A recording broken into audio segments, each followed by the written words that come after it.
मोर जी के बिना शादी भइल हमार हो, पियाबा करेला ओह दूसरे से प्यार हो।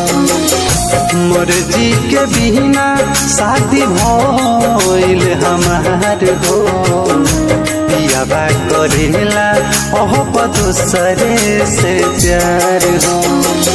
सुरहो सिंगार हमर भइल बेकार हो, बड़ी याद आवत बहर यार हो।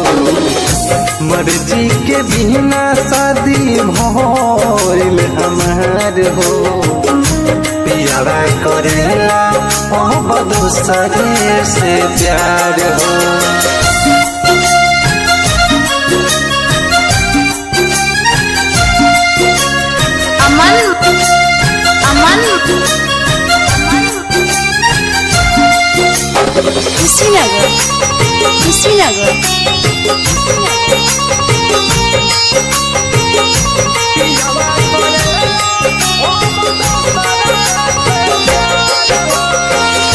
कैले बियाह रहती तोहरा संग भाग के, रात काटत रोजो से दिया पजाग के। करेगा मजबूरी रहे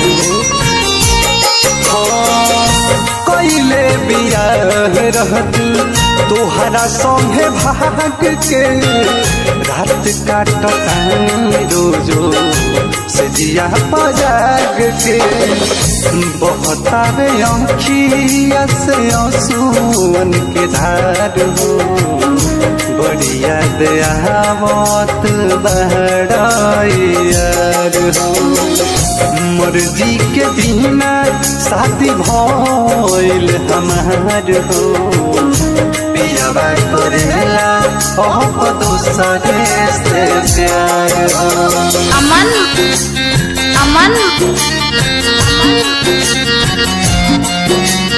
कुशीनगर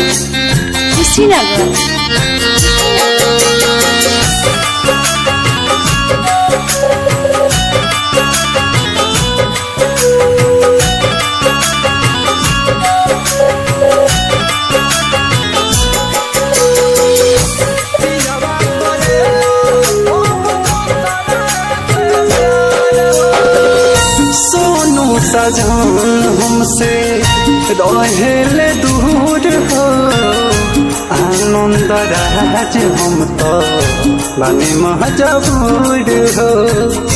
कैसे बताए हमार तो भाग्य फूटल बा। रवि रंजन हमसे रहेले दूर हो, आनंद राज हम तो बनी मजबूर हो। तुहरा बिना जिंदगी जियल भइल दूसर हो, बड़ी याद आवत यार हो। मर्जी के बिना शादी भइल हमार हो, पियावा करेला अब दूसरे से प्यार हो।